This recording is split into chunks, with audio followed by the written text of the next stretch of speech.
नमस्कार। डीएलएड तृतीय सेमेस्टर 2020 के गणित चतुर्थ प्रश्न पत्र का हल आज हम लोग देखेंगे और ये देखेंगे कि यह प्रश्न पत्र कैसा आता है और इसको हल करने के लिए कितना समय हमें मिलता है। तो इस प्रश्न पत्र को हल करने के लिए 1 घंटे का टाइम मिलता है और प्रश्न पत्र में कुल 18 प्रश्न होते हैं, जिसमें 1 से 5 तक वस्तुनिष्ठ प्रश्न होते हैं। उसके बाद क्वेश्चन नंबर 6 से क्वेश्चन नंबर 11 तक अति लघु उत्तरीय प्रश्न होते हैं और क्वेश्चन नंबर 12 से क्वेश्चन नंबर 18 तक लघु उत्तरीय प्रश्न होते हैं। जैसा कि आप देख रहे हैं, ये देखिए क्वेश्चन नंबर 12 से क्वेश्चन नंबर 18 तक लघु उत्तरीय प्रश्न है और ये है क्वेश्चन नंबर 6 से क्वेश्चन नंबर 11 तक, ये आपके अति लघु उत्तरीय प्रश्न है। तो आइए सबसे पहले हम लोग देखते हैं गणित का पहला question. Question number 1। Question number 1 है 125/64 का घनमूल क्या होगा। तो इसका घनमूल क्या होगा आप जानते हैं, इसका आंसर होगा 5/4। ये इसका आंसर होगा और ऑब्जेक्टिव क्वेश्चन में ये दूसरा आंसर है। आप इसको देख सकते हैं। पहला क्वेश्चन है 125/64 के घन के रूप का आधार क्या होगा, तो ये होगा 5/4। ये हम लोग पहला क्वेश्चन देखे हैं। क्वेश्चन नंबर 2 देखते हैं।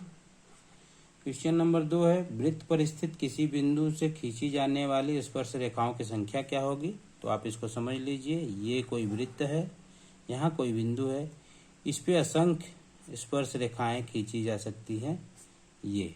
तो इसका जो आंसर होगा असंख्य होगा, असंख्य रेखाएं खींची जा सकती हैं और वो जो बहुविकल्पी प्रश्न है उसका पहला जो ऑब्जेक्टिव टाइप आंसर है वो पहला सही होगा। तीसरा है, तीसरा जो क्वेश्चन है वो क्वेश्चन है एटीएम का फुल फॉर्म क्या होता है। एटीएम का फुल फॉर्म क्या होता है। तो इसमें एक आंसर दिया है ऑटोमेटेड टेलर मशीन, ये चौथा ऑप्शन है। तो इसको आप लोग चौथा ऑप्शन लिखेंगे, ऑटोमेटेड टेलर मशीन, ये एटीएम का फुल फॉर्म होता है। अब हम लोग देखते हैं क्वेश्चन नंबर 4। क्वेश्चन नंबर 4 क्या है। क्वेश्चन नंबर 4 है एक घनाकार बक्से की एक भुजा की लंबाई दी है, एक भुजा वो है 1 मीटर 30 सेंटीमीटर। वो पूछ रहा है कि बक्से का संपूर्ण पृष्ठ क्या होगा। तो बक्से के संपूर्ण पृष्ठ का जो सूत्र होता है 6a² यानी 6 गुणित भुजा का वर्ग। ये मीटर और सेंटीमीटर में है तो इन दोनों को हम लोग सेंटीमीटर में बदल लेंगे और ये हो जाएगा 6 गुणित 130 गुणित 130 बराबर 1,01,400 सेमी स्क्वायर या वर्ग सेमी इसको कहते हैं। ये इसका ऑप्शन नंबर ये पहला है, ये पहला सही होगा। इसको मैं अभी दिखा दे रहा हूं आपको।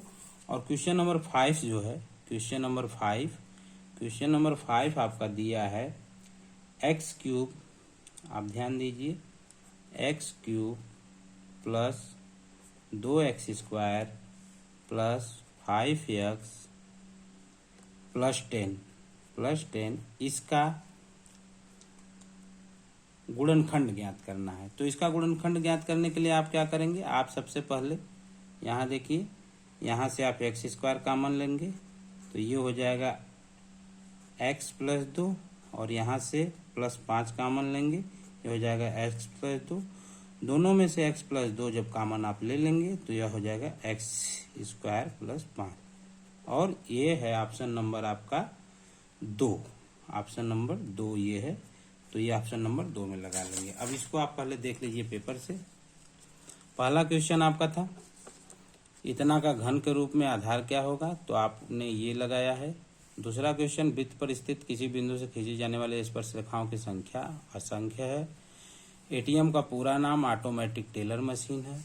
एक घनाकार बक्से की एक भुजा दी हुई है तो संपूर्ण पृष्ठ ज्ञात करना है। 6 का वर्ग ये मैंने निकाल दिया। 5वां क्वेश्चन है एक्स स्क्वायर 2x + 5 प्लस गुणनखंड क्या होगा, तो ये होगा एक्स स्क्वायर + 5। तो ये आपका 5वां ऑब्जेक्टिव टाइप क्वेश्चन हल हो गया। इसको आप इस तरीके से हल करेंगे। आइए 6वां प्रश्न देखते हैं। क्वेश्चन नंबर 6 ये है log 5 पर 625 बराबर 4। इसको आपको घात के रूप में लिखना है, घातांक के रूप में। तो घातांक के रूप में आप कैसे लिखेंगे, इसको लिखेंगे log 5 पर 5 पर 4 बराबर 5 पर 4 बराबर 625। ये इसका घातांकी रूप होगा। इसको आप देख लीजिए और यही इसका आंसर होगा, यही इसका आंसर होगा। तो ये घातांकी रूप हो गया, इसका आंसर तो 6 का ये हो गया। आइए 7वां प्रश्न देखते हैं। प्रश्न नंबर 7 क्या है। प्रश्न नंबर 7 आपका दिया है ए समुच्चय कोई है, उस समुच्चय में यह विषम संख्या है और यह 5 से छोटी, यानी 1 3 5 ये है। और बी दिया है, इसमें बी दिया है 2 3 5 1। मान निकालना है ए कैप बी का, तो ये मान आपका हो जाएगा 1 3 और 5। ये आंसर हो जाएगा। ये आप देख लीजिए, ये आंसर हो जाएगा। ये इतने छोटे छोटे क्वेश्चन है, इसको आप आराम से लगाइए और बहुत कम समय में आपके क्वेश्चन हल हो जाएंगे। 7 क्वेश्चन हो गया। आइए हम लोग 8वां क्वेश्चन देखते हैं। Question number 8। क्वेश्चन नंबर 8 आपका है, ये देख लीजिए 5वां 6वां क्वेश्चन जो मैंने बताया ये है। log 5 पर 625 बराबर 4 को घातांक के रूप में, तो ये हो जाएगा 5 पर 4। समुच्चय A such that x less than equal to 5, जहाँ x विषम संख्या है, यानी x जो है वो 5 से छोटा है और विषम संख्या है। b का मान दिया है और a का मान दिया है, तो इसका मान निकालना है। इसका मान हम लोग निकाल लिए। आइए नेक्स्ट देखते हैं 8वां क्वेश्चन। 8वां क्वेश्चन, किसी कारखाने में 200 व्यक्ति काम करते हैं। नोट करिए, 200 व्यक्ति काम करते हैं। यदि किसी दिन 25 व्यक्ति काम पर नहीं आए, तो कितने काम पर नहीं आए, 25 व्यक्ति काम पर नहीं आए, तो कितने बचे, 175। अब कह रहा है काम करने वाले तथा काम न करने वाले व्यक्तियों में अनुपात ज्ञात कीजिए। तो देखिए, काम ये किए, काम ये नहीं किए, तो दोनों का अनुपात आप निकालेंगे तो 175/25 हो जाएगा। और इसका अनुपात जब आप निकालेंगे तो ये हो जाएगा 7/1 बराबर 7:1। ये अनुपात हो जाएगा। ये काम करने वाले हैं और ये काम नहीं करने वाले हैं। तो ये इस प्रकार से 7वां क्वेश्चन हो गया, इसका आंसर ये हो गया। अब हम 8वां क्वेश्चन देखते हैं। 8वां क्वेश्चन आपका है, भाग देना है x² + 7x + 14 में भाग देना है। देखिए, इसमें भाग देना है x + 3 का, x + 3 का।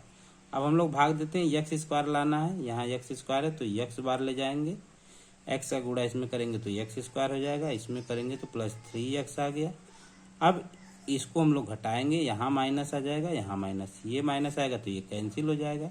ये 4 आएगा यहाँ, देखिए 7 में से 3 घटा 4x प्लस ये 14 हम लोग उतार देंगे। अब 4x लाना है तो +4 का हम लोग गुणा करेंगे, इसमें 4 का गुणा करेंगे तो 4x आ जाएगा और प्लस 3 चौका 12 आया। अब इसको हम लोग क्या किए, घटा दिए, ये माइनस ये कैंसिल हो गया, ये 2 आए और ये 2 जो है 2 ये शेष हो गया। और आंसर इसका क्या होगा, इसका आंसर होगा x + 4 और 2 शेष, ये इसका आंसर होगा। तो ये आप याद रखिए। क्वेश्चन नंबर 9 देखिए, अभी मैं क्वेश्चन दिखा देता हूँ आपको, पहले आपको सॉल्व कर ले रहा हूँ, फिर इसके बाद दिखा दूंगा। 9वां क्वेश्चन है, 5000 रुपये का 10% वार्षिक ब्याज की दर से 3 वर्ष का चक्रवृद्धि ब्याज ज्ञात करना है। तो ये है 5000 रुपये का 3 वर्ष ये P है मूलधन, R दिया है 10 और समय T दिया है 3 वर्ष। तो आप जो सूत्र जानते हैं, मिश्र धन बराबर मूलधन 1 + R/100 पावर n, n यानी समय होता है। आप इसका मान रख देंगे तो आएगा 5000, 1 + R/100 पावर 3, ये आप रख दिए। अब इसको आप हल करेंगे तो देखिए क्या प्राप्त होता है।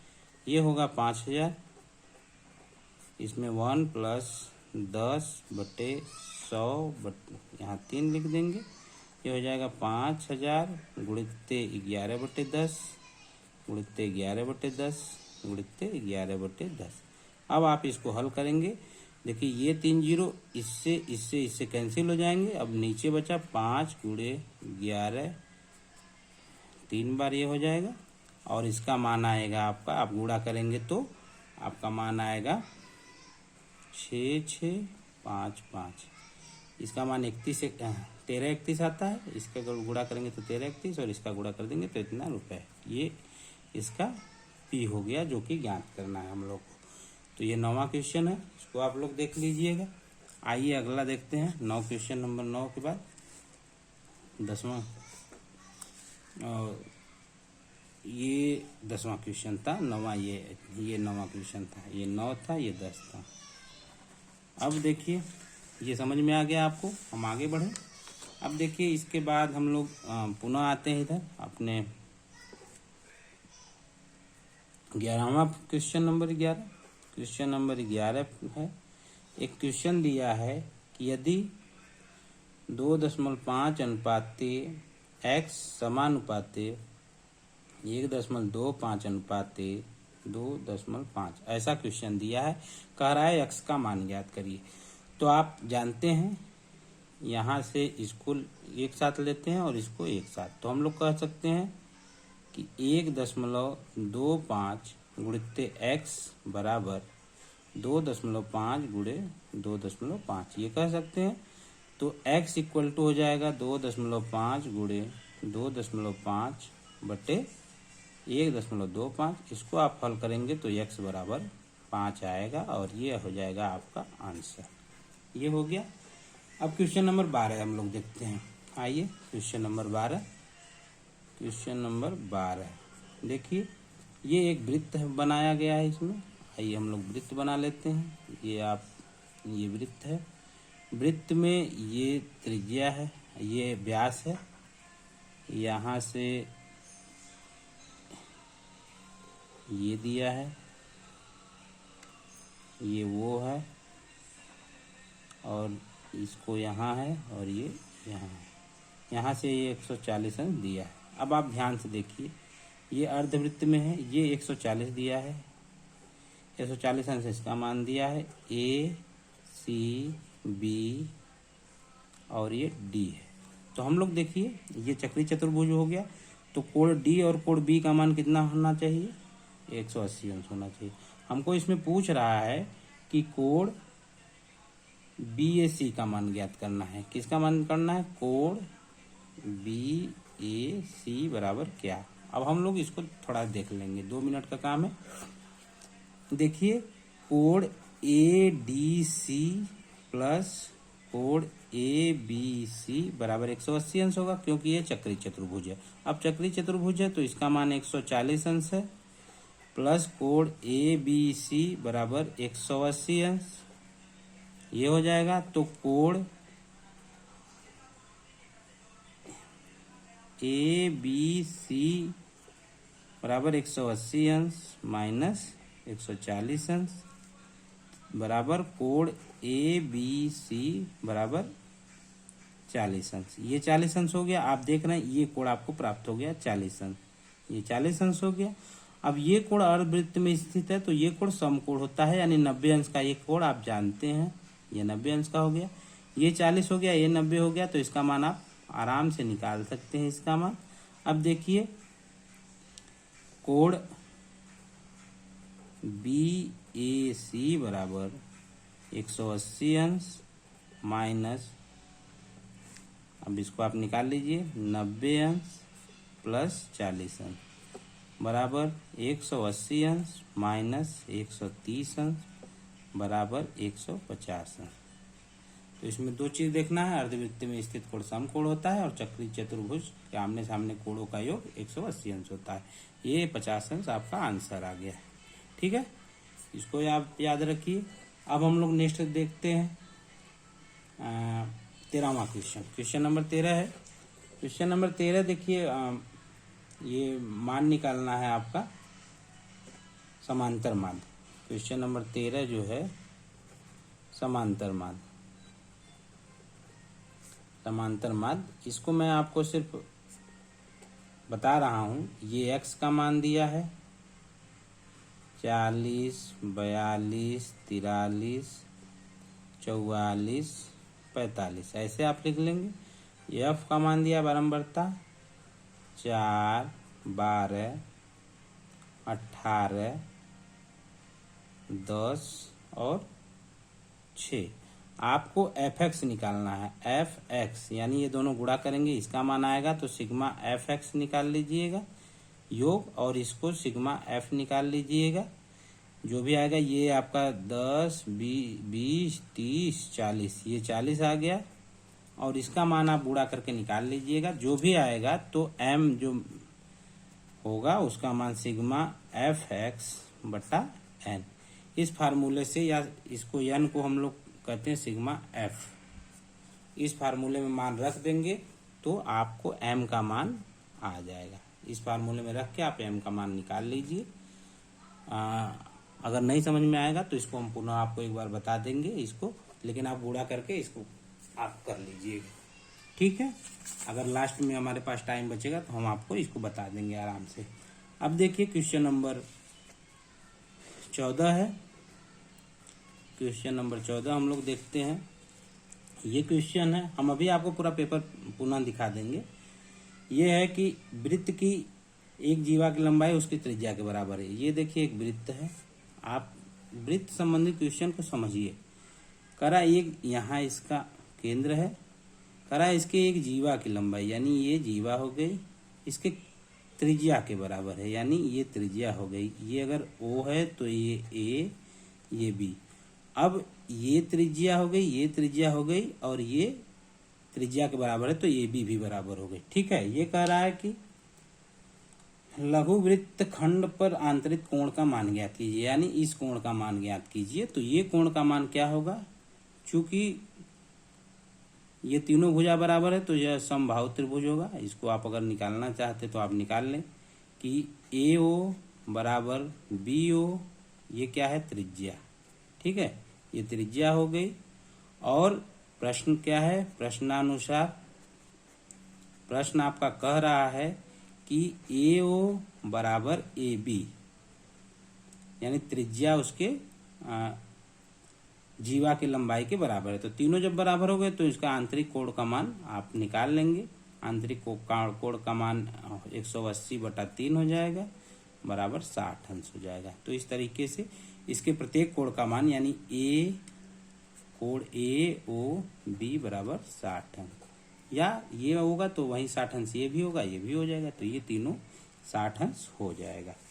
तो ये क्वेश्चन नंबर 14 था। क्वेश्चन नंबर 15, आइए देखिए। क्वेश्चन नंबर 15 में 2 क्वेश्चन है, उसको आप आराम से हल करिएगा। नहीं समझ में आएगा तो हम बताएंगे, लेकिन हम आपको क्वेश्चन जरूर दिखाना चाहेंगे। क्या है क्वेश्चन, देखिए क्वेश्चन नंबर 15 का पहला जो क्वेश्चन है वो क्वेश्चन है 2 पर -2 माइनस मझला कोष्टक -2 पर -3 माइनस छोटा कोष्टक 2 पर -2 -3 पर -2, ये है।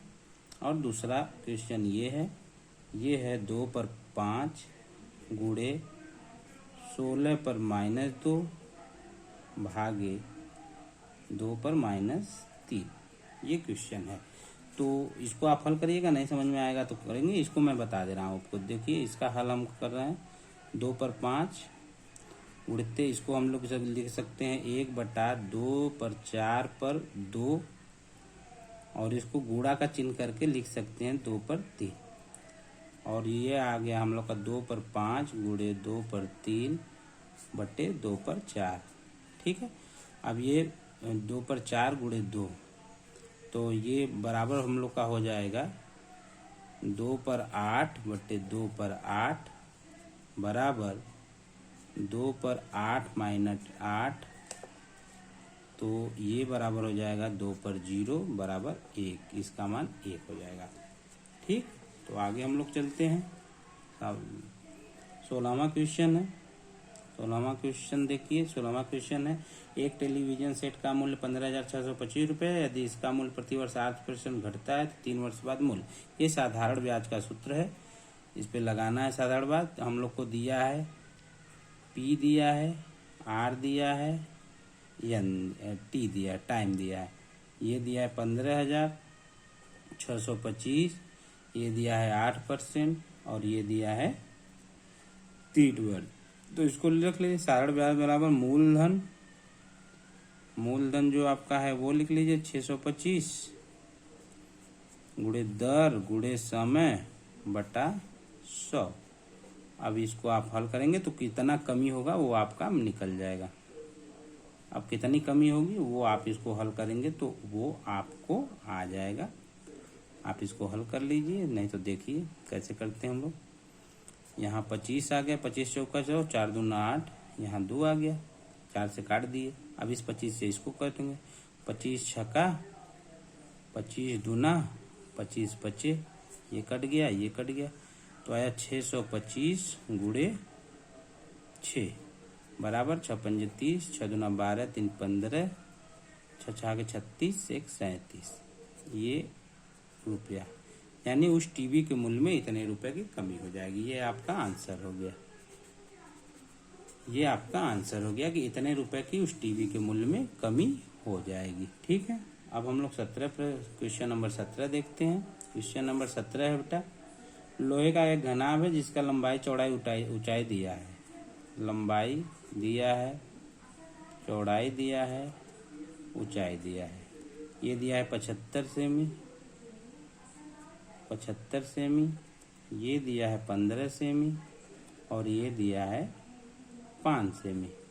अब कह रहा है इसमें ऐसे गुटके बनाएं जिसकी लंबाई चौड़ाई ऊंचाई क्रमशः दी हुई है। उसकी लंबाई, दूसरे गुटके की लंबाई चौड़ाई कितना है? लंबाई इसका है दिया है 15 सेमी, चौड़ाई दिया है 3 सेमी और ऊंचाई दिया है 1 सेमी। अब इसका आयतन निकाल के, इसका आयतन निकाल के भाग दे देंगे, दोनों का आंसर आ जाएगा। तो हम लोग देखते हैं, ये हो जाएगा आयतन बराबर 15 लंबाई 75 लंबाई गुणे चौड़ाई गुणे ऊंचाई, फिर दूसरे का आयतन लंबाई गुणे चौड़ाई गुणे ऊंचाई। अब इस 15 से इस 15 कट दिया, अब ये 25 से 75 हो गया और बराबर आयतन बटे आयतन, तो ये 25 25 125, यानी कुल 125 गुटके उसमें आएंगे। ये हो गया आंसर। अब क्वेश्चन नंबर लास्ट हम लोग देखते हैं 18 जो क्वेश्चन है। क्वेश्चन नंबर 18 है, ये कह रहा है कि गुणनखंड करना है कितना? 15x⁴ प्लस 3x⁴ माइनस 18, इसका गुणनखंड करना है। अभी मैं पेपर आपको दिखा दे रहा हूँ। अब देखिए 3 यहाँ से यहाँ कॉमन लेंगे, 3 यहाँ से कॉमन ले लिए, ये हो गया 3 × 5 = 15, x⁴ प्लस x⁴ माइनस 6, ये हो गया। अब इसको हम लोग तोड़ते हैं तो बराबर हो जाएगा 3 5x⁴ plus 6x⁴ minus 5x⁴ minus 6, ये आ गया बराबर 3 कोष्ठ में हो जाएगा। यहाँ से दोनों जगह से x का स्क्वायर कॉमन लेंगे तो इसमें हो जाएगा 5x⁴ प्लस 6, यहाँ से -1 कॉमन लेंगे तो हो जाएगा, ध्यान से देखिए आप, 5x⁴ प्लस 6, ये आप देखिए ये माइनस है, यहाँ माइनस बाहर आ जाएगा तो ये प्लस हो जाएगा। अब होता है 3, ये बाहर ले लेंगे तो ये जगह 5 एक्स स्क्वायर प्लस 6, ये बचा यहाँ एक्स स्क्वायर माइनस 1, या इसको हम लोग लिख सकते हैं 3 5 x square plus 6 x plus 1 x minus 1। ये आप ध्यान दीजिए कि इसको मैंने तोड़ के यहाँ किया है, ये इसका आंसर हो गया। तो इस तरीके से ये पेपर हम लोग सॉल्व किए हैं और ये पूरा सलूशन है। इस सलूशन को हल करने में कुल 25 मिनट लगा है। 2 क्वेश्चन आपको लिए दिया गया है, वो दोनों आप हल करेंगे। हम लोग अगले वीडियो में एक नए टॉपिक के साथ मिलेंगे, तब तक आप इसको हल करिए। बहुत बहुत धन्यवाद, नमस्कार। मैं आपको कहा था पेपर दिखाने के लिए, एक पेपर एक बार आप देख लीजिए। ये आप सारा पेपर आपका है और ध्यानपूर्वक देखिए। 18 क्वेश्चन दिए गए हैं, ये है और ये शुरू से ये क्वेश्चन है। तो मिलते हैं हम लोग अगले वीडियो में, तब तक के लिए नमस्कार।